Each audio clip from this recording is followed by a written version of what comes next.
सबका साथ सबका विकास। इसी नारे पर अमल करते हुए मोदी सरकार ने अपने पहले बजट में मदरसों में दी जाने वाली तालीम को आधुनिक बनाने के लिए 100 करोड़ रुपए देने का ऐलान किया। लेकिन सुन्नी मुसलमानों के सबसे असरदार संगठन दारुल उलूम देवबंद ने इस पैसे को ठुकरा दिया है। दारुल उलूम का कहना है कि मदरसे जिस हिसाब से चल रहे हैं उसी हिसाब से चलेंगे, उसमें किसी बदलाव की जरूरत नहीं है। अब ये बड़ी बहस का मुद्दा है कि मदरसों को मोदी सरकार से मदद क्यों नहीं चाहिए। दारुल उलूम को पैसों से ऐतराज है या नरेंद्र मोदी से?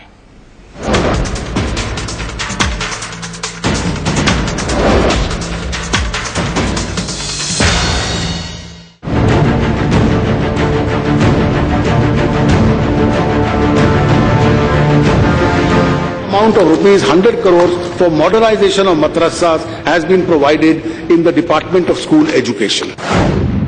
मोदी सरकार ने सोचा तो यही था कि बजट के इस ऐलान से देश के मुसलमानों के भी अच्छे दिन आएंगे।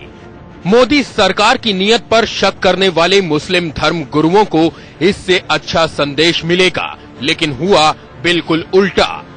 देश में सुन्नी मुस्लिमों के सबसे असरदार संगठन दारुल उलूम देवबंद ने मोदी सरकार को दो टूक कह दिया कि अपना पैसा अपने पास रखो, मदरसे जैसे चल रहे हैं वैसे ही चलेंगे।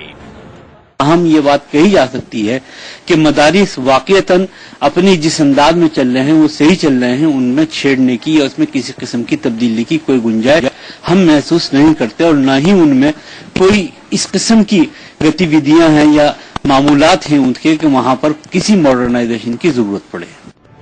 दारुल उलूम देवबंद के इस फैसले पर मुस्लिम समाज के लोग दुविधा में फंस गए हैं। कुछ मौलाना जहां मोदी सरकार के फैसले के साथ हैं, वहीं कुछ मानते हैं कि दारुल उलूम ने बिल्कुल ठीक कहा। इसमें तो हमारे यहाँ जो उलमा देवबंद जो फैसले लेते हैं वो सबसे ज्यादा वो सही होता है। नहीं, हम नहीं चाहते कि ऐसा सरकार से हमें कोई मदद मिले। दूसरा क्या, क्योंकि पैसा टैक्स का इस चीज का, तो उसमें वो चीज दिन में हम नहीं चाहते। उसमें मदरसों के लिए 100 करोड़ रुपए का बजट पेश करा है। मैं समझता हूँ ये कि अच्छा कदम है। इस विरोध का ताल्लुक जो है उससे नहीं है, आवाम से नहीं है, बल्कि ये सिर्फ पार्टी का पॉलिटिकल लोगों का मामला। वो चीज दिन में हम नहीं चाहते। उसमें मदरसों के लिए 100 करोड़ रुपए का बजट पेश करा है। मैं समझता हूँ ये कि अच्छा कदम है। इस विरोध का ताल्लुक जो है उससे नहीं है, आवाम से नहीं है, बल्कि ये सिर्फ पार्टी का पॉलिटिकल लोगों का मामला है। मोदी 5 साल रहे जाहिर बात है, फुल फ्लेज गवर्नमेंट आई है, 5 साल फिर आ गई, तो फिर यानी आपने 10 साल अपने बच्चों को पीछे कर दिया, तो उसका खमियाजा कौन भुगतेगा?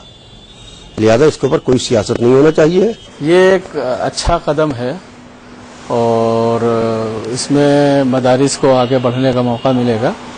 लेकिन बस बात यह है कि जो गैर सरकारी इदारे हैं उनका जो निसाब है तो उनके निसाब को उसी तरह से बाकी रहने दिया जाए।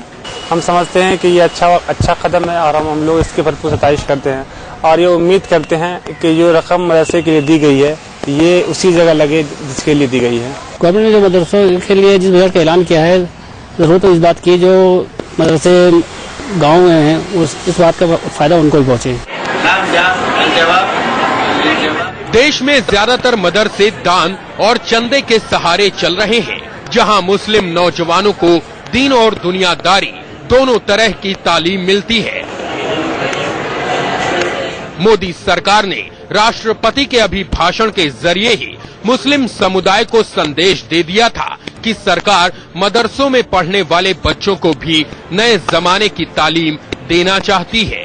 मोदी सरकार ने कहा था कि हम चाहते हैं कि मदरसों में पढ़ने वाले बच्चों के एक हाथ में कुरान हो तो दूसरे हाथ में कंप्यूटर।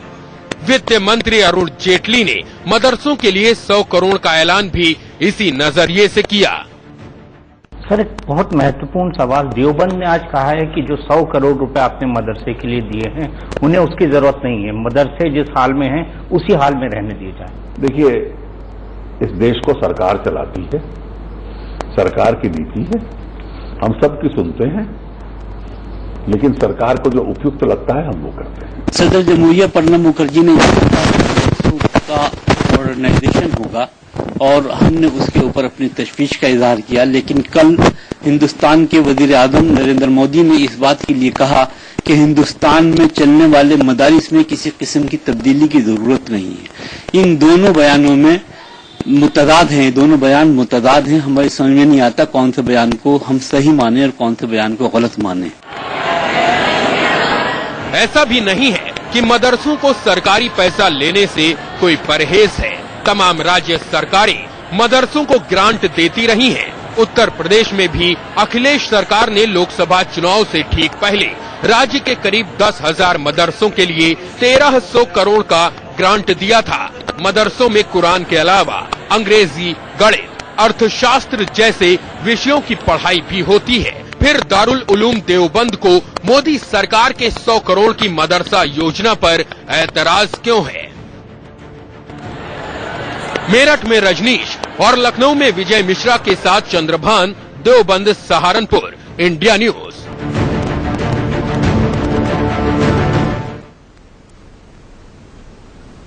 तो इसी पर बड़ी बहस करने के लिए कि आखिरकार क्यों ऐतराज है दारुल उलूम देवबंद को पैसों से 100 करोड़ के इस पैकेज से क्यों ऐतराज है, क्यों वो मदरसों का आधुनिकीकरण नहीं चाहते, या फिर उन्हें ऐतराज इसलिए है कि ये नरेंद्र मोदी का पैसा है। वैसे मोदी साहब का पैसा नहीं बल्कि सरकारी खजाने से आया हुआ आपका और मेरा पैसा है, टैक्स पेयर का पैसा है। ये भी दारुल उलूम देवबंद को भूलना नहीं चाहिए। इसी पर बड़ी बहस के लिए हमारे साथ हैं कांग्रेस के स्पोक्स पर्सन मुकेश नायक जी, हमारे साथ जुड़ेंगे बीजेपी लीडर लक्ष्मीकांत वाजपेयी जी, मौलाना नवाबुद्दीन नक्शबंदी जो कि इमाम है शाही जामा मस्जिद सफदरजंग के, हमारे साथ मौलाना उमर इलियासी हैं चीफ इमाम ऑल इंडिया इमाम ऑर्गेनाइजेशन के, हमारे साथ मौलाना मुफ्ती शमूम काजमी हैं जो कि हमारे बगल में बैठे हुए हैं, प्रेम शुक्ला जी हैं एडिटर दोपहर का सामना के, मौलाना सैयद अतहर हुसैन दहलवी साहब हैं जो अंजुमन मिनहाज रसूल से जुड़े हुए हैं। सबसे पहले मौलाना दहलवी साहब आपके पास आना चाहूंगा, क्यों ऐतराज है इस पैसे से? नरेंद्र मोदी साहब कह रहे हैं इसलिए? जी नहीं, ऐसा कुछ नहीं है। भारत एक संवैधानिक देश है और लोकतांत्रिक देश में जो सरकार की योजनाएं होती हैं वो सबके लिए होती हैं, परंतु ये होता है कुछ योजनाओं पे खाली क्या वो हिंदू मुसलमान इनकी बातें नहीं होती, कुछ नीतियों की बात होती है जिस पे ऐतराज किया जाता है। मैं समझता हूँ राष्ट्रपति के अभिभाषण पे माननीय प्रधानमंत्री ने जो कुछ कहा और जो कुछ आज बजट में कल बजट में ऐलान हुआ उसमें जमीन और आसमान का फर्क है। पहली चीज तो आपके माध्यम से लोगों को ये मालूम होना चाहिए कि देश में देवबंद हो, बरेली हो या अहले हदीस या शिया हो, जिनके अगर 8 बड़े मदरसों का हम बजट लगाएं तो उन 8 बड़े मदरसों का बजट तकरीबन 500 करोड़ से ऊपर जाता है। लिहाजा 100 करोड़ रुपए से क्या होगा इस पे बहस की बात नहीं है। हमारा कहना ये क्लियर होना चाहिए था, मदरसे जाने वाले बच्चों की तादाद 12% है, जबकि गांव देहातों में रहने वाले मुसलमानों की तादाद जो स्कूल नहीं पहुंचते 60% है। तो सच्चर कमेटी जिसका मजाक उड़ा के और सच्चर कमेटी की दुहाई देके अच्छे दिनों का नरेंद्र मोदी जी ने वादा किया था कि मुसलमानों का तुष्टीकरण कांग्रेस ने किया है, उनको बर्बाद रखा है, और सच्चर ने भी ये कहा है। तो हम तो ये उम्मीद लगाए बैठे थे कि उन 60 डिस्ट्रिक्ट के अंदर जहां मुसलमान सबसे बदहाली के अंदर हैं वहां मदरसा और मस्जिद बनाना तो बहुत दूर, उनके पास अपने लिए मकान और एक अच्छा प्राइमरी स्कूल नहीं है। हम तो ये सोच रहे थे कि उन डिस्ट्रिक्ट्स के लिए कोई बड़ी योजना आएगी। ये 100 करोड़ के मॉडर्नाइजेशन से कुछ नहीं होने वाला है। इसमें किसको क्या लेना है उसकी अपनी मर्जी, जो आपकी रिपोर्ट में भी कहा ग्रांट मिलती है, बच्चों के लिए ग्रांट मिलती है, बहुत से मदरसे लेते हैं और भारत के खजाने पे हर किसी का हक है। जो आपने कहा मैं आपका पूरा समर्थन करता हूं। नरेंद्र मोदी जी ने जो कहा वो बहैसियत उनकी सरकार ने, प्रधानमंत्री और फाइनेंस मिनिस्टर ने, अरुण जेटली जी ने भारत के वित्त मंत्री के तौर पर कहा। मुखालफत इसलिए नहीं है कि नरेंद्र मोदी जी की सरकार है, मुखालफत यह है कि हम इस ऐलान को इस वक्त दुरुस्त नहीं मानते, इस नीति को सही नहीं मानते।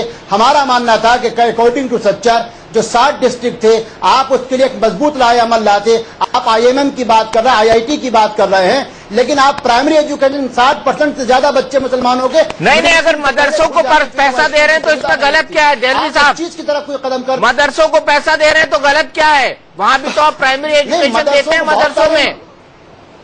देखिए ऐसा है, बिल्कुल मैं आप बिल्कुल देखिए, आसाम के अंदर मदरसे ग्रांट लेते हैं, बंगाल में ग्रांट लेते हैं, उत्तर प्रदेश में लेते हैं। दारुल उलूम देवबंद ने क्या कहा, उनका अपना तर्क होगा, लेकिन सरकार अगर किसी नीति के तहत मदरसों को देती है तो मदरसे ले रहे हैं, उस पर कोई ऐतराज नहीं है। हमारा कहना यह है कि आप एक मजबूत मजीद पॉलिसी लेके आते जिसके अंदर हम समझते हैं कि हाँ पिछलों से आपने कुछ अच्छा करा है और सबका साथ सबका विकास की जो आप बात कर रहे थे वो सिर्फ 100 करोड़ की बात नहीं है। आप एक बड़ा विजन देते कि हम 5 साल के अंदर आपके लिए करने जा रहे हैं। मैं नहीं समझता कि इन 100 करोड़ रुपए से कोई ले या ना ले कोई बहुत बड़ा बदलाव आने वाला है। नहीं, विजन तो दिया है ना, विजन दिया है, मॉडर्नाइजेशन का विजन दिया है, लेकिन आप उसको मानने को तैयार नहीं है। प्रेम शुक्ला जी, आपको नहीं लगता कि मॉडर्नाइजेशन का विजन इस सरकार ने दिया है? और 1 साल के नहीं लिए, 5 साल के लिए सरकार आई है। देहलवी साहब, आपको ये भूलना नहीं चाहिए। प्रेम शुक्ला जी, नहीं, मैं दीपक जी 5 साल की बात, मुझे लगता है कि मदरसों को जो है हम कह रहे हैं मॉडर्नाइजेशन के एक मिनट प्रेम शुक्ला जी।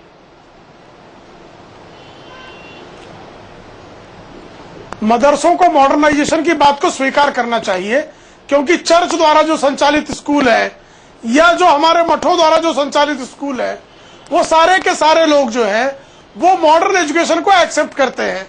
तो यदि मदरसों को मॉडर्न एजुकेशन की बात की जा रही है तो उसमें किसी तरह का मजहबी हस्तक्षेप न मानते हुए उसमें मॉडर्नाइजेशन, जैसे महाराष्ट्र सरकार है, वो महाराष्ट्र में मदरसों के मॉडर्नाइजेशन के लिए उसने फंड एलोकेट किया है और उसका किसी ने विरोध नहीं किया।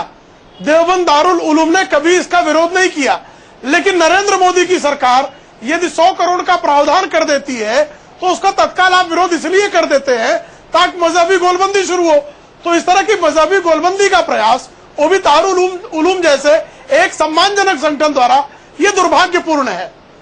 इनको जो है अगर प्राइमरी एजुकेशन में, उसमें भी मॉडर्नाइजेशन की आवश्यकता है। मुस्लिम इलाकों में भी जो है प्राइमरी एजुकेशन के लिए और अधिक प्रयास किए जाने की आवश्यकता है। लेकिन 100 करोड़ का प्रावधान किया है तो उसको तत्काल जो है शक की निगाह से, शुबहे की निगाह से, हस्तक्षेप की निगाह से देखना, ये जो है अपनी ही सरकार के प्रति संदेह व्यक्त करना, और वो भी निराधार संदेह व्यक्त करना, ये ठीक नहीं है। ये ठीक नहीं है। मौलाना नक्शबंदी, क्यों मॉडर्नाइजेशन के पक्ष में नहीं है दारुल उलूम देवबंद, और उनको ये क्यों लगता है कि जैसा चल रहा है वैसा चलने दो, मॉडर्नाइजेशन करो ही मत? वही जो 16वीं शताब्दी, 17वीं शताब्दी और 19वीं शताब्दी में हम जो जी रहे थे, उसी में हम जीते रहे। देखिए, मैं आपसे अर्ज करूं, दारुल उलूम देवबंद जो है वो अपना खुद मुख्तार इदारा है और खुद मुख्तार तो है, लेकिन अगर मॉडर्नाइजेशन होता है तो मौलाना साहब बुराई क्या है उसमें? तो वो अपने अंदर से कर रहे होंगे, जो उनको एक नया जदीद जो है तालीम देनी है बच्चों को, वो अपने अंदर से कर रहे होंगे। लेकिन ये जो हमारे हजरत देहलवी साहब ने कहा कि 100 करोड़ रुपया जो है ये हमारे जो छोटे छोटे मदारिस हैं, ये उनके काम तो आ सकता है, लेकिन जो बड़े बड़े मदारिस हैं जिनका 600 करोड़ रुपए से ज्यादा का खर्चा है, उससे उनका गुजारा नहीं होगा। और नरेंद्र मोदी साहब आज पूरे हिंदुस्तान के वजीर आजम हैं, एक कौमी वजीर आजम है। अब इसको भूल जाइए कि वो कांग्रेस के वजीर आजम नहीं है, भारतीय जनता पार्टी के नेता हैं। लेकिन आज अगर वो सोचेंगे तो पूरे मुल्क के हित में सोचेंगे और पूरे मुल्क के रहने वाली अकलियतों के लिए, माइनॉरिटीज के लिए, सबके लिए सोचेंगे, ये उनका फर्ज है। लिहाजा आज 100 करोड़ रुपया जो दिया जा रहा है, दारुल उलूम चाहे इससे इत्तेफाक न करे, चाहे इसको कबूल न करे, लेकिन मैं ये नहीं समझ पा रहा कि उन्होंने क्या रीजन दिया है, क्या वजह बताई है। नहीं, उनका कहना है कि हमें अपने, मैं एकदम से आपको पढ़ के सुना देता हूँ। दारुल उलूम देवबंद ने आम बजट में मदरसों के आधुनिकीकरण के 100 करोड़ के प्रावधान पर ऐतराज जताया है। दारुल उलूम देवबंद के प्रवक्ता का कहना है कि मदरसे अपने जिस अंदाज में चल रहे हैं वे सही है, उसमें छेड़ने की या किसी किस्म की तब्दीली की गुंजाइश नहीं है, न ही उसमें किसी किस्म की गतिविधियां हैं जिनमें किसी किस्म के आधुनिकीकरण यानी मॉडर्नाइजेशन की जरूरत है। नक्शबंदी साहब बिल्कुल सीधा है, देवबंद ने देखिए कहा है, लेकिन उन्होंने अपने ये रीजन नहीं बताया कि हम जो इससे इत्तेफाक नहीं कर रहे। अगर दारुल उलूम इससे इत्तेफाक नहीं करेगा, जो हमारे छोटे छोटे मदरसे हैं, यहाँ वो कह रहे हैं कि प्रधानमंत्री कुछ कह रहे हैं और राष्ट्रपति कुछ कह रहे हैं, इसलिए हम कंफ्यूज हैं। प्रधानमंत्री ने अपनी जिरा में कुछ कहा था, इसमें दीपक जी, राष्ट्रपति ने अपने अभिभाषण में कुछ कहा था, वजाहत से कहा है। और हमारे जो मिनिस्टर हैं, वजीर खजाना, उन्होंने जो कहा है, उन्होंने डिटेल से कहा है। उनका पूरा बजट मैंने सुना है, क्योंकि जो हमारे सदर जमहूरिया होते हैं वो तो इशारतन अपनी बातें कहकर चले जाते हैं, और तफसील और डिटेल जो है तो वजीर आजम पेश करते हैं या वहाँ के जो वित्त मंत्री हैं वो पेश करते हैं। तो वित्त मंत्री ने बहुत डिटेल से पेश किया है, सारा बजट आपके सामने रखा है, और जो वजीर आजम कह रहे हैं वो भी डिटेल से कह रहे हैं। हमें 100 करोड़ रुपया लेने के अंदर इसकी ना आनी चाहिए।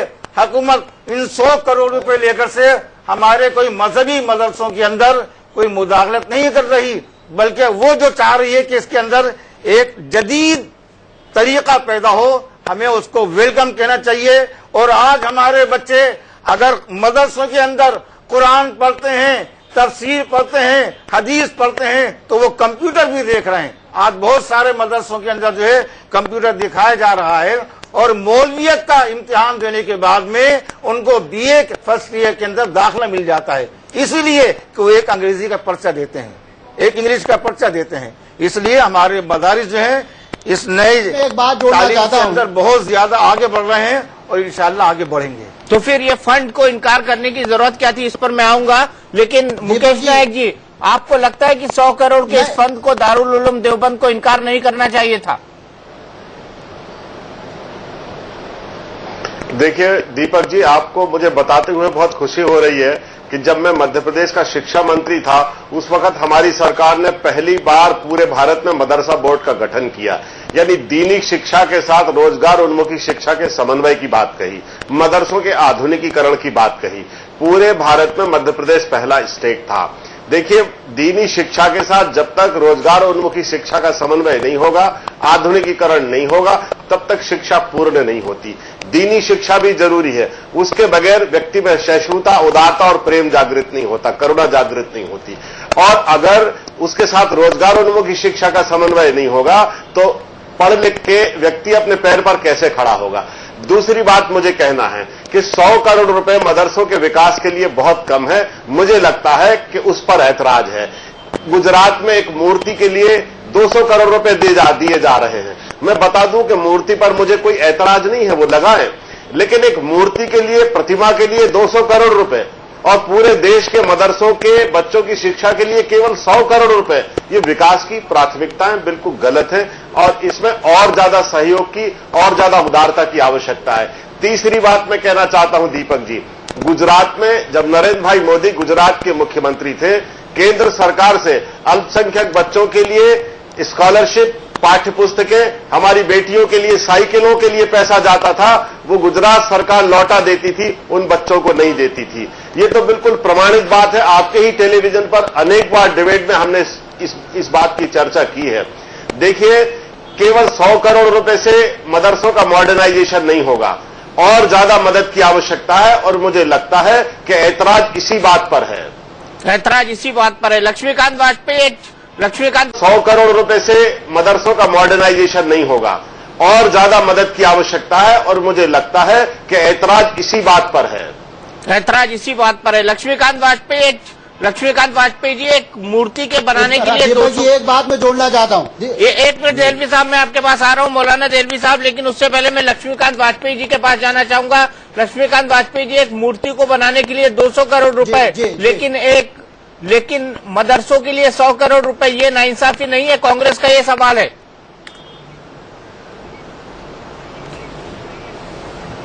मेरा ये कहना है, ये कांग्रेस के लोग तो हमेशा इसी प्रकार के सवाल करते आए हैं।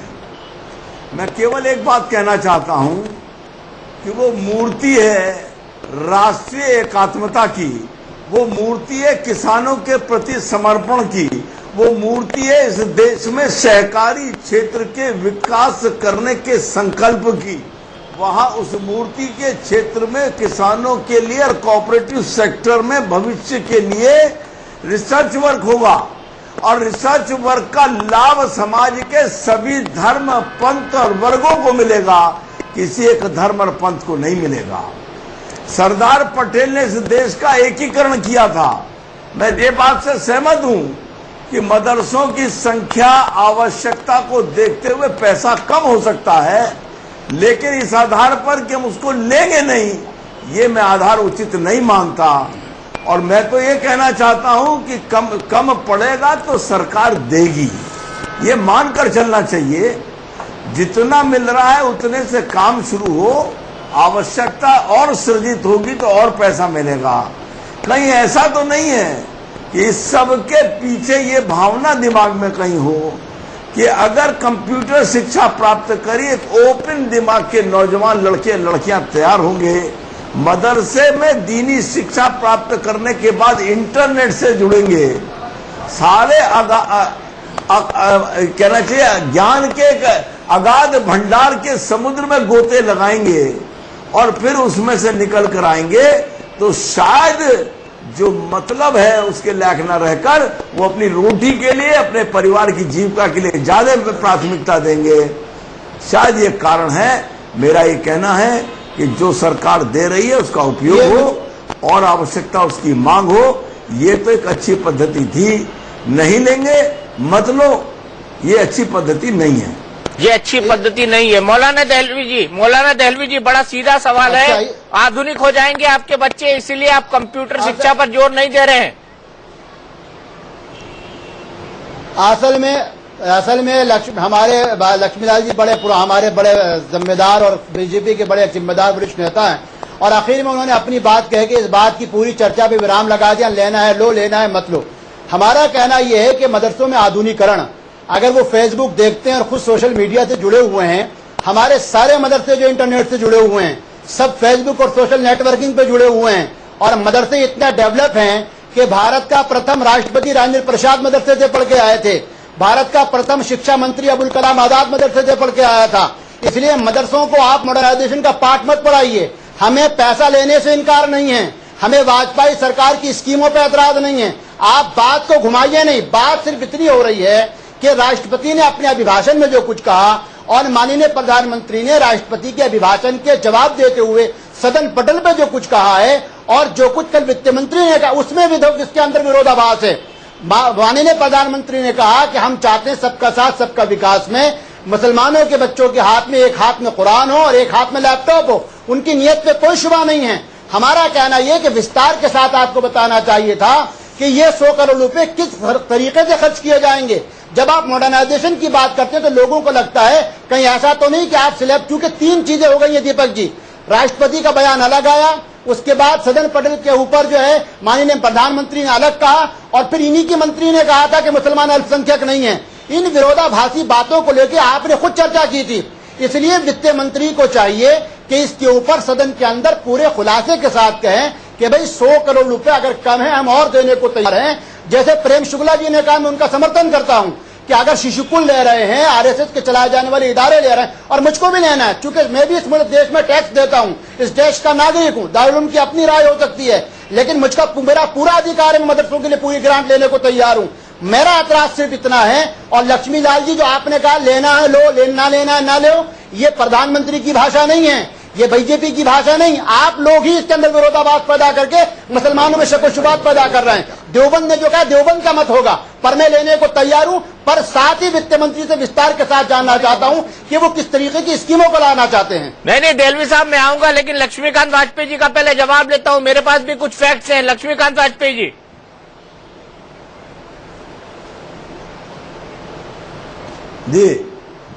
मेरा ये कहना है कि राष्ट्रपति जी सदन में सरकार की पॉलिसी का पर भाषण देते हैं। राष्ट्रपति जी ने जो कुछ कहा और प्रधानमंत्री जी का एक शब्द कि सबका साथ सबका विकास, अगर इन 2 बातों पर विश्वास कर लिया जाए जो करना चाहिए, तो मैं आग्रह पूर्वक कहना चाहता हूं कि जो पैसा मिल रहा है उससे जो अपेक्षित काम के आपके सुझाव हो वो सरकार के सामने रखिए।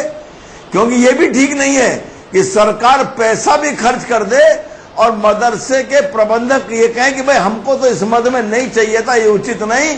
यानी मुर्गी जान से भी जाए और मियाँ जी को मजा ना आए, ये पद्धति भी ठीक नहीं है। इसलिए जो सुझाव इनके वो सरकार के सामने ये ऐसी मिसालें देखिए आप लोगों को जो है ना, ये लक्ष्मीलाल जी ये किसी सत्तारूढ़ी पार्टी की भाषा नहीं है, ये पद्धति है। ये दीपक जी मैं इस पे ऐतराज करता हूँ। ऐसी भाषा का आप प्रयोग मत करवाइए। आप एक जिम्मेदार चैनल चलाते हैं, एक जिम्मेदार, और दीपक चौरसिया का अपना एक नाम है। ये इस तरीके की भाषा मियाँ जी और मुर्गी और ये हलाल, इस तरीके की भाषा का इस्तेमाल मत करवाइए।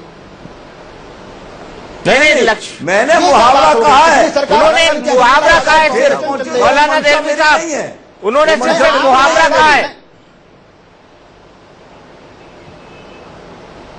नहीं, उनको चाहिए कि वो ये बात कहें। मैं खुद कह रहा हूं, मैंने तो आपकी बात कही है देवबंद ने जो आप सरकार के सामने सुझाव दीजिए कि हमारे मदरसे में ये काम इस पैसे से कराए जाए।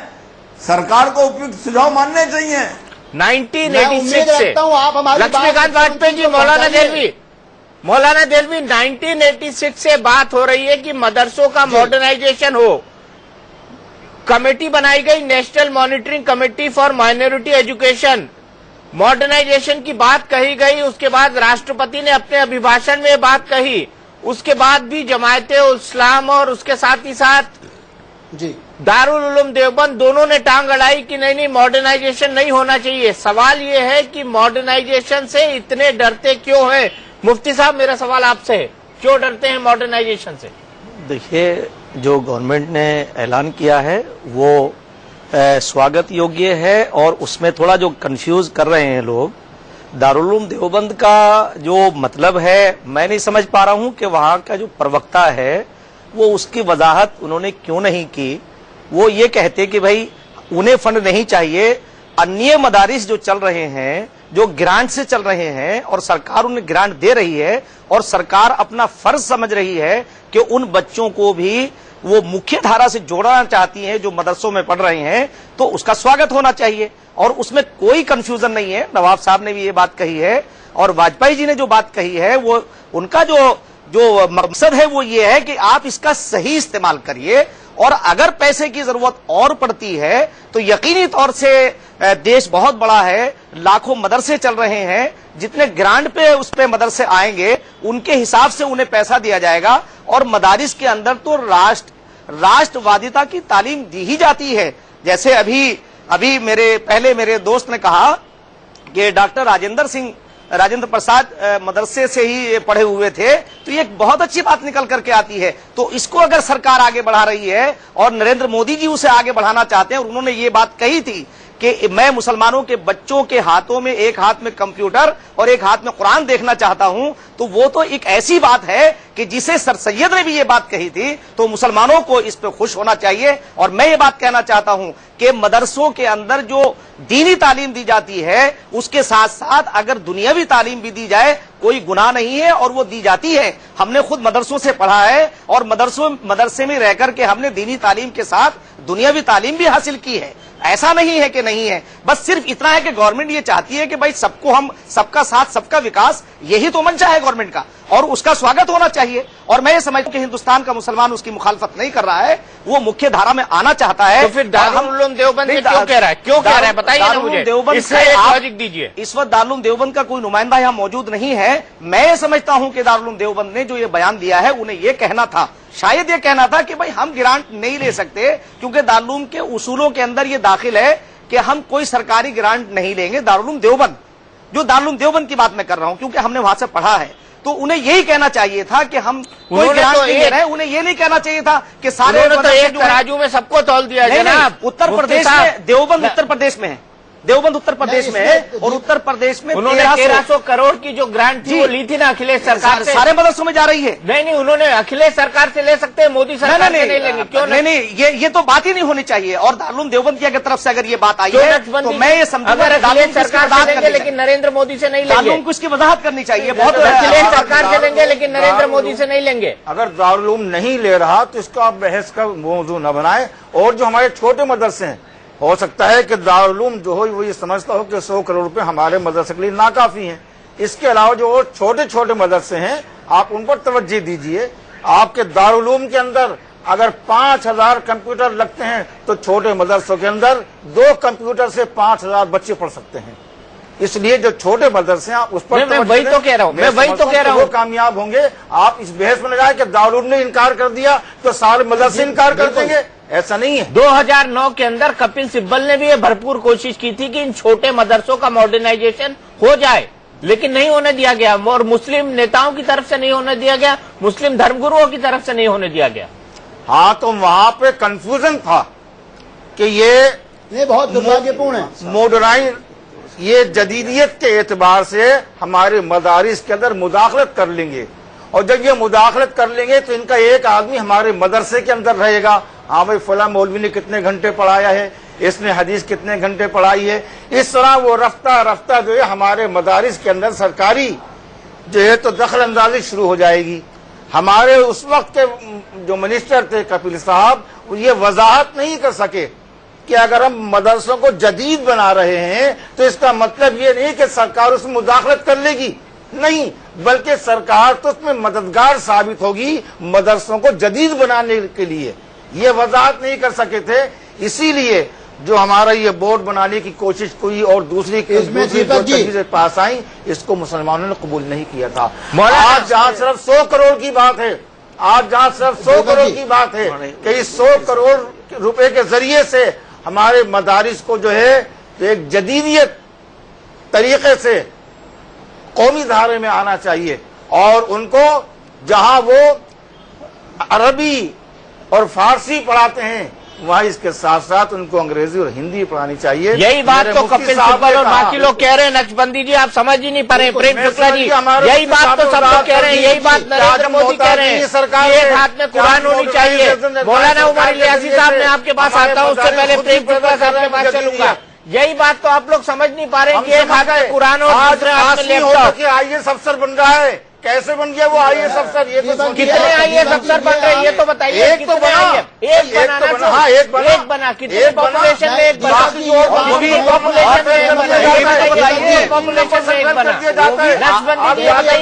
पॉपुलेशन में एक बना, इस्लामिक सेंटर के अंदर और एक मिसाल कायम हुई कि आरएसएस के कोचिंग से बना है वो भी। एक मौलवी आरएसएस के कोचिंग से बना है, ये है काबिल तारीफ बात। आईएएस नंबर के अंदर प्रेम शुक्ला जी, आईपीएस एक बात बेलवी साहब आपने सबसे ज्यादा बोला है, मैं आता हूँ आपके पास, आपने सबसे ज्यादा बोला है। प्रेम शुक्ला जी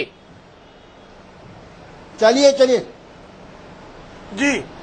नहीं, इसमें सबसे बड़ा संकट ये है कि दारुल उलूम देवबंद जो है वो मुस्लिम समाज के एक बहुत छोटे से सेक्शन का रिप्रेजेंटेशन करता है।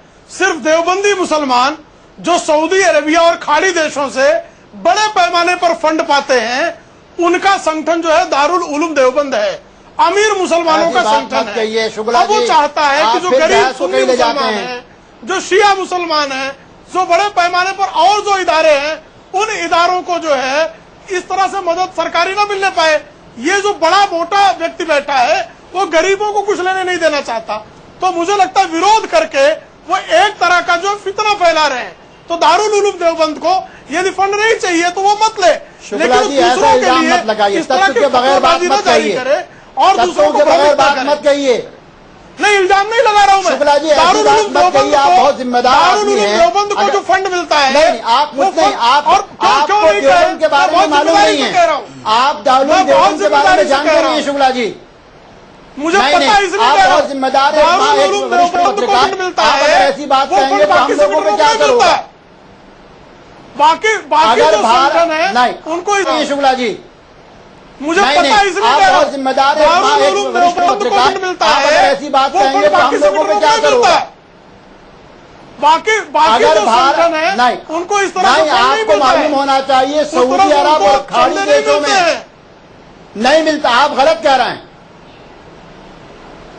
देखिए दीपक जी, आपको एक बात आपने बड़ा कृपा से आप लोग तरफ दे रहे हैं, लेकिन शुक्ला जी ने बात छेड़ी है। चेक करके देख लीजिए। नहीं शुक्ला जी देखिए, आप ये बात गलत कह रहे हैं।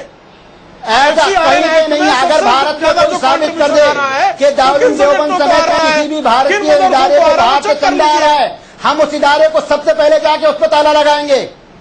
ऐसा मत कहिए, ऐसी बात मत। आपको ये मालूम होना चाहिए जो अभी आप बात कह रहे हैं, जो वाजपेयी साहब ने बात की है, बड़े मुसलमान हैं, शुक्ला जी उनसे बड़ा उनको कंट्रीब्यूशन आता है। शुक्ला जी आप इस बात को गलत कह रहे हैं। आप सुनिए, आपको मैंने बड़े देर से सुना है। विरोध करते शुक्ला जी सुनिए तो सही, मैं बिल्कुल गलत नहीं कर रहा हूँ। आपको मालूम होना चाहिए कि आज जिस बिल्कुल मेरी आप इस आज आप बात गलत कर रहे हैं। आपको मालूम होना चाहिए जब महात्मा गांधी ने सिविल नाफरमानी की तहरीक शुरू करी और कहा कि भारत के जो बच्चे हैं वो अंग्रेजों के इदारों में नहीं पढ़ेंगे, उस वक्त सुनिए, मुझे सुन दीजिए, मुझे सुनिए।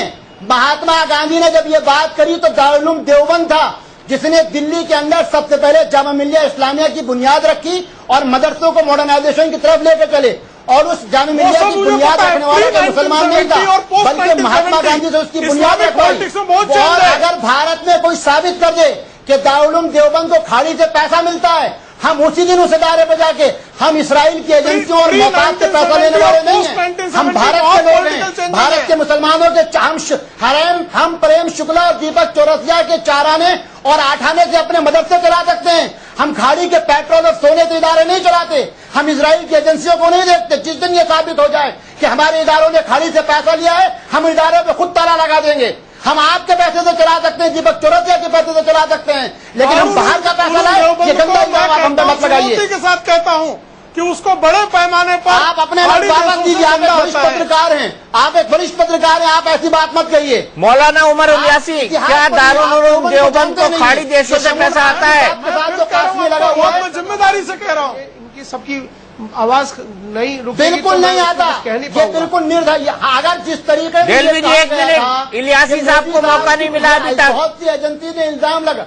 डेलवी साहब 1 मिनट, इलियासी साहब बोलिए आप। भाई ये 2 मिनट अगर ये रुक जाए तो मैं कुछ बुनियादी बात कहना चाहता हूं। जी बोलिए। मैं सबसे पहले ये कहना चाहता हूं कि नरेंद्र मोदी जी ने इसकी शुरुआत की है, हमें हौसला अफजाई करनी चाहिए। सबसे पहली बात तो यह है। दूसरी बात यह है कि हिंदुस्तान के अंदर 7.5 लाख मदरसे हैं और उन 7.5 लाख मदरसों को अगर मॉडर्नाइज करने की बात अगर आई है तो ये तारीफ काबिल है, अच्छी बात है, हमें और हिम्मत उनको देनी चाहिए। और दूसरी बात, मैं आपको एक बात बता दूं, मेरे सारे लोग यहाँ बैठे हैं, ये बात जो कर रहे थे कि 100 करोड़ रुपए, ये बात ठीक है कि 100 करोड़ रुपए बहुत कम है इस काम के लिए, ये बिल्कुल सही बात है। मगर मैं आपको एक बात वाज़ेह तौर पे बताना चाहता हूं कि पिछले साल आरबीआई ने भारत सरकार को ये बताया कि हमारे पास 30,000 करोड़ रुपया, जो कि जम्मू कश्मीर, केरला और कर्नाटका 3 स्टेटों का हमारे पास मुसलमानों का पैसा है, जो मुसलमानों ने अपना बैंकों में पैसा जमा किया और पैसा जमा करने के बाद उसका इंटरेस्ट नहीं लिया है। 30,000 करोड़ रुपया वो हमारा, अभी गवर्नमेंट उस पर पिछले साल इस पर प्लान कर रही थी कि इस पैसे को कहां या किस तरह से खर्च किया जाए। हमारे पास तो बहुत पैसे हैं, पैसे की कमी नहीं है, मगर अभी वो किस तरह से एक मॉडल बनाएंगे, किस तरह का उसका यूटिलाइज करेंगे, उसको किस तरह से आगे लेके जाएंगे, ये एक सवाल है। ये एक सवाल है, लेकिन बेसिक मुद्दे पर आते हैं नक्शबंदी जी। अभी तक जो सोच है वो ये है कि मदरसों में कट्टरपंथी तालीम दी जाती है, क्या ऐसा है? नहीं, बिल्कुल नहीं। कट्टरपंथी के मतलब मैं नहीं समझ पा रहा। बिल्कुल गलत बात है। कट्टरपंथी का मतलब ये है कि देश का वफादार हो, चाहे हुकूमत का वफादार न हो। हुकूमत से किसी भी राय में इख्तिलाफ कर सकता है, लेकिन अगर देश के ऊपर कोई आंच आएगी तो यही मदरसे के बच्चे निकल कर अपनी जान कुर्बान कर देंगे। आपको मालूम है बहादुर शाह जफर के खिलाफ जब वो हुआ था, जिहाद हुआ था, तो बहादुर शाह जफर के साथ में उलमाए कराम थे। दिल्ली से लेकर के सहारनपुर तक एक एक पेड़ पर एक एक मदरसे के तालिब इल्म की एक एक मौलवी की लाश लटकी हुई थी। आपको मालूम है ये मदरसे ही थे कि जिन्होंने अंग्रेजों को निकालने के लिए जिहाद का फतवा दिया था। लिहाजा ये कहना कि कट्टरपंथी, हाँ हम कट्टरपंथी हैं लेकिन देश के वफादार हैं। हमारे देश पे कोई आंच आए, ये कोई मदरसे का बच्चा या मदरसे का मौलवी है जो वो गवारा नहीं करेगा। कट्टरपंथी इस मामले में है कि हम ये चाहते हैं कि कौमी धारे के अंदर ईमानदारी के साथ हमारे मदरसों को शामिल किया जाए। मॉडर्नाइज अगर आप कर रहे हैं तो मदरसे इसके लिए तैयार हैं, लेकिन चाहे वो मोदी साहब के जरिए से हो, चाहे हमारे वित्त मंत्री साहब के जरिए से हो, इसमें हमें ये नहीं देखना कि ये किस पार्टी का है। हाँ, वो अगर हमारे कौमी धारे के अंदर मदरसों को ले जा रहा है तो मदरसे इस पर कभी एतराज नहीं करेंगे। मदरसे ये चाहते हैं कि जैसे कि पहले होता रहा कि फिरका परस्ती के जरिए मदरसों को तरह तरह से निशाना बनाया गया, वहां के पढ़ने वालों को निशाना बनाया गया। हमारे मोदी साहब इंसाफ करें, अगर एक बच्चा भी कोई गलत नजर आता है हम उसके उस्ताद के सामने फांसी दे देंगे, लेकिन आप उसकी आड़ लेकर के हमारे मदरसों को बदनाम करें, ये इंसाफ की बात नहीं है। इसको कोई गवारा नहीं कर रहा। इसको आप चाहे कट्टरपंथी कह लीजिए और चाहे इसको आप ये समझ लीजिए कि ये इंसाफ की बात है। लक्ष्मीकांत वाजपेयी जी, फिर क्यों, अगर ऐसा नहीं है तो फिर क्यों मदरसों के मॉडर्नाइजेशन का लगातार विरोध हो रहा है? सोच बदलने की जरूरत है क्या हमको?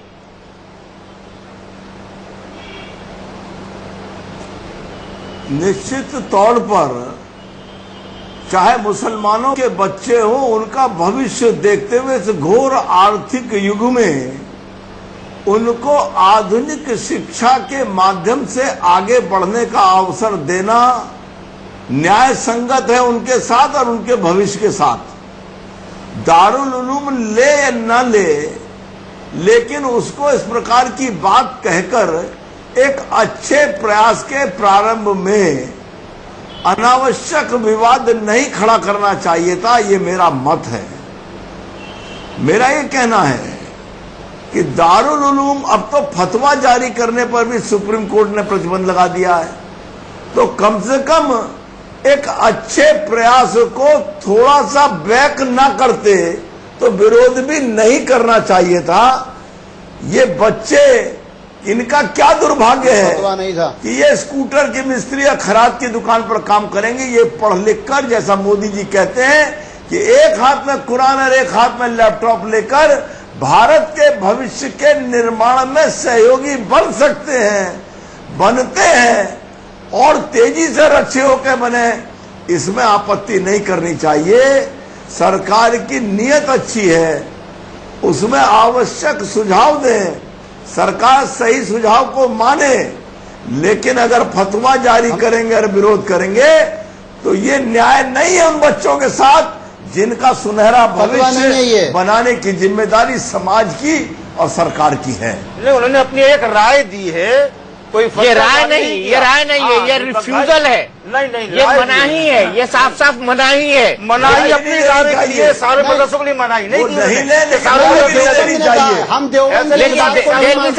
देलवी साहब, इससे ये इम्प्रेशन नहीं जाता है। कहा दीपक जी, हम नहीं मानते जी, ठीक है, लेकिन बहस तो छुटती है। देवबंद ने जो कहा उनके अपने इदारे की जिम्मेदारी है। मुस्लिम बुद्धिजीवी भी ये मानते हैं कि मदरसों के अंदर पाठ्यक्रम बदलना चाहिए। मुस्लिम बुद्धिजीवी भी ये मानते हैं कि मदरसों के अंदर पाठ्यक्रम बदलना चाहिए। आपको लगता है कि सिलेबस उनका बदलना चाहिए मौलाना देलवी साहब? देखिए हालात के देखिए हालात के साथ बिल्कुल बदलना चाहिए। जहां तक कुरान और हदीस की बात है, जिस तरह वैदिक और महापुराणों की वाणी और भाषा हम नहीं बदल सकते, लेकिन जहां तक कंप्यूटराइजेशन की बात है, हिस्ट्री की बात है, साइंस की बात है, वो हमारे इदारों में बहुत सारी जगह पढ़ाया जा रहा है और बहुत सारी जगह उसको शुरू करना चाहिए। मेरा कहना यह है, जो मैं बार बार शुरू से कह रहा हूं, मुझको माननीय प्रधानमंत्री के भाषण पर कोई एतराज नहीं, वित्त मंत्री की घोषणा पर कोई एतराज नहीं, मैं देवबंद के ऐलान के साथ बिल्कुल नहीं जा रहा।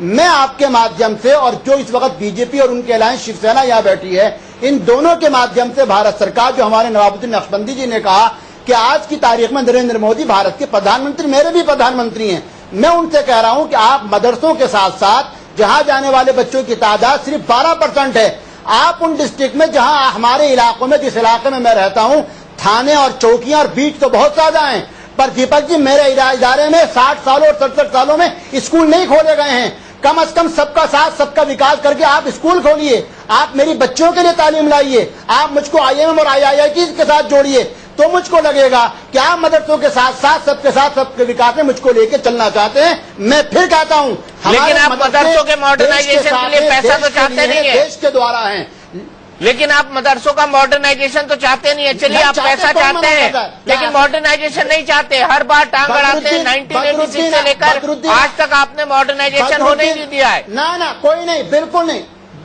1986 से लेकर आज तक आपने मॉडर्नाइजेशन होने ही नहीं दिया है। रखा हम हर सरकार कहती है मॉडर्नाइजेशन करेंगे, लेकिन मॉडर्नाइजेशन कहाँ गया? Right now the question is, बिल्कुल सवाल ये है, क्या कपिल सिब्बल हो, उन्होंने नहीं रखा? कम से कम आज जो है स्मृति ईरानी को, या फिर मैं समझता हूं कि हमारे वित्त मंत्री को ये बात बतानी चाहिए कि मॉडर्नाइजेशन कैसे होगा, हम वहां क्या चीजें लाके देना चाहते हैं। अगर वो ये कर देंगे, आप वो हमको ड्राफ्ट दे दें, और उस ड्राफ्ट पे मैं आपसे वादा करता हूं, इसी पैनल के साथ, जो बहुत जिम्मेदार पैनल यहां मौजूद है, इसी पैनल के साथ मैं आपसे डिबेट करने को तैयार हूं। अगर सरकार, पिछली सरकार ने, सिब्बल साहब ने क्या करा मुझको नहीं मालूम, आज की सरकार जो है, स्मृति ईरानी हो या हमारे वित्त मंत्री हो या प्रधानमंत्री कार्यालय हो, एक ड्राफ्ट लेके आए और उस ड्राफ्ट पे बैठ के मैं आपके साथ बहस करने को तैयार हूं।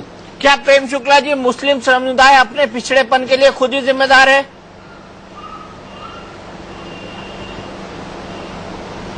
कुछ जिम्मेदारियां उनके मौलानाओं की भी हैं और कुछ जिम्मेदारियां जो अनावश्यक तुष्टीकरण करके उनको वोट बैंक बनाया गया, उसके कारण मुस्लिम समाज जो है पिछड़ा रहा। मुस्लिम समाज को मुख्यधारा में लाया जाना, उनका विकास किया जाना, उनको प्रबल किया जाना इस देश को सशक्त बनाने के लिए आवश्यक है। इस देश को सशक्त। मौलाना नक्शबंदी जी, मैं आपको एक फिगर देता हूं। आप कह रहे थे ना, एक IAS बना, मुसलमानों की हिस्सेदारी उच्च न्यायपालिका में 6.26% है। इतने ही मुस्लिम जज हैं। IAS की बात करें तो मुसलमानों की हिस्सेदारी है 2.27% और IPS में है 3.65%। इतने सारे हैं हमारे मुस्लिम भाई बहन, लेकिन हिस्सेदारी इतनी कम, आखिर क्यों? अगर मदरसे इतने अच्छे तालीम दे रहे हैं, अगर मदरसे इतने मॉडर्न हो गए हैं, अगर एक हाथ में कुरान और एक हाथ में लैपटॉप है 21वीं सदी के जमाने में 2014 में, तो इतना पिछड़ापन क्यों?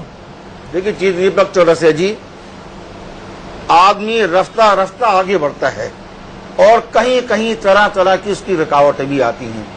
वो पहली क्लास का एग्जाम देता है, दूसरी का, तीसरी का, छठी में फेल होता है, फिर दोबारा एग्जाम देता है। इसी तरह से हमारे जो मुसलमान दानिश्वर हैं गति बहुत वो आगे बढ़े हैं और इंशाअल्लाह आप देखेंगे। आप दीपक चौरसिया, आप खुद अंदाजा कर लीजिए, कल तक हमारे जो ये टीवी चैनल हैं इनकी हालत क्या थी। आज आप जैसे नौजवानों ने इसकी हालत बदल के रख दी है। तो इंशाअल्लाह मैं समझता हूं आज नहीं तो आने वाले 10 सालों में जो हमारे दानिश्वर हैं वो मिलकर के इसका विकास करेंगे और ये नहीं देखेंगे ये किस समुदाय का है, बल्कि वो हमारा भारतीय नागरिक है, हमें उसको किस तरह से आगे बढ़ाना है, उसको किस तरह से तरक्की देनी है, इसी में हमारी कामयाबी होगी। आपने जो ये फिगर बताए हैं, ये फिगर कब से बने हैं? ये कोई 20 साल पुराने को है ना फिगर, ये तो आज के है ना। तो ये कब से कोशिश करी होगी जो ये फिगर यहाँ तक पहुंचे हैं, और इंशाअल्लाह आज जो कोशिश होगी तो इंशाअल्लाह ये फिगर और आगे बढ़ेंगे। और हम ये समझते हैं कि हमारे दानिश्वर तमाम समुदाय के साथ मिलकर के तरक्की करेंगे। मुसलमानों का जो पिछड़ापन है और जो इनकी एक कमजोरी है वो आपने सच्चर कमेटी में देख लिया, किस किस तरह से ये हालात से गुजरे हैं, आजादी के बाद से कैसे हालात से गुजरे हैं। इंशाअल्लाह आज 100 करोड़ रुपये मदरसों को मिल रहा है, तो हमारे जो ये लकड़ी के काम करने वाले हैं, जो लोहे का काम करने वाले हैं, आप जाकर देखिए मुरादाबाद के पीतल के बर्तन बनाने वालों को, उनको हमारी सरकार तरक्की देगी। क्या आप क्या चाहते हैं? वो दूसरा विषय हम फिर मिलेगा ना, तरक्की तो मिलेगी। मेरठ की कैंचियां बंद हो रही हैं अब। मोदी साहब ने कहा अच्छे दिन आने वाले, मोदी साहब ने कहा अच्छे दिन आने वाले। मुकेश नायक साहब, मैं आपको यहाँ पर जोड़ूंगा। आप कई सालों तक मध्य प्रदेश के शिक्षा मंत्री रहे हैं, 10 साल UPA की सरकार रही है। ऐसा क्या है जो रोकता है मुसलमान समुदाय को एक होलसम या ये कहें एक संपूर्ण ग्रोथ दिलाने में, समाज में एक अलग रुतबा दिलाने में, जो बाकी लोगों का है, जो बाकी है, मुसलमान समुदाय को एक होलसम या ये कहें एक संपूर्ण ग्रोथ दिलाने में, समाज में एक अलग रुतबा दिलाने में, जो बाकी लोगों का है, जो बाकी जो बाकी लोगों का है? देखिए, अभी जैसे कहा गया कि 7.5 लाख मदरसे हैं पूरे भारत में और 100 करोड़ रुपए का प्रावधान किया गया केंद्र के बजट में, यानी एक कंप्यूटर भी एक मदरसे के लिए नहीं आएगा। दूसरी चीज, और ज्यादा मदद की आवश्यकता है। कांग्रेस की सरकार में 3600 करोड़ रुपए रखे गए थे माइनॉरिटी अफेयर्स के लिए। मैं ये कहना चाहता हूं वो भी कम है और ज्यादा प्रावधान होना चाहिए था। और दूसरी चीज, सबसे बड़ी बात है कि दीनी शिक्षा के साथ जो सिलेबस का कंटेंट है, जो पाठ्यक्रम है, उसमें जीवन को स्पर्श करती हुई शिक्षा, जिसमें न्यू लिटरेट की स्किल डेवलपमेंट की शिक्षा, जिसमें आत्मनिर्भरता की शिक्षा और कोई ऐसा काम जिसको लेकर व्यक्ति अपने पैरों पर खड़ा हो सके, ऐसे सिलेबस के कंटेंट का समावेश इसमें आवश्यक है। देखिए, सबका साथ सबके विकास की बात कही गई, तब विकास की प्राथमिकताएं सही होना चाहिए। अभी 500 करोड़ रुपए महंगाई रोकने के लिए रखे गए, एक आदमी पर 4 रुपए पड़ता है। अब 4 रुपए में किसी की महंगाई खत्म हो जाएगी क्या? आज अगर एक व्यक्ति को साल भर में, मध्यम वर्गीय व्यक्ति को अगर 5,000 की रिबेट मिली इनकम टैक्स में, तो पिछले 3 महीने में एक व्यक्ति पर 800 रुपए का अतिरिक्त भार आया है महंगाई के कारण। मेरा यह कहना है कि विकास की प्राथमिकताएं सही हो, जीवन को स्पर्श करती हुई हो और जीवन में बदलाव लाने के लिए सहायक हो, ऐसी प्राथमिकताएं होना चाहिए, ऐसे फंड्स के और बजट के प्रावधान होना चाहिए। चलिए, इस बड़ी बहस का निष्कर्ष ये है कि सभी इस बात से सहमत हैं कि दीनी शिक्षा यानी मदरसों की शिक्षा का विकास होना चाहिए, उसका मॉडर्नाइजेशन होना चाहिए। लेकिन सवाल यह है कि इसमें हिचकिचाहट कहां है, सवाल यह है कि इसमें रुकावट कहां है, सवाल यह है कि इसमें रोड़ा कौन बन रहा है। इसके लिए समाज को अपने अंदर ही झांकना होगा। हमारी बड़ी बहस में आज इतना ही। इंडिया न्यूज पर खबरों का सिलसिला लगातार जारी है।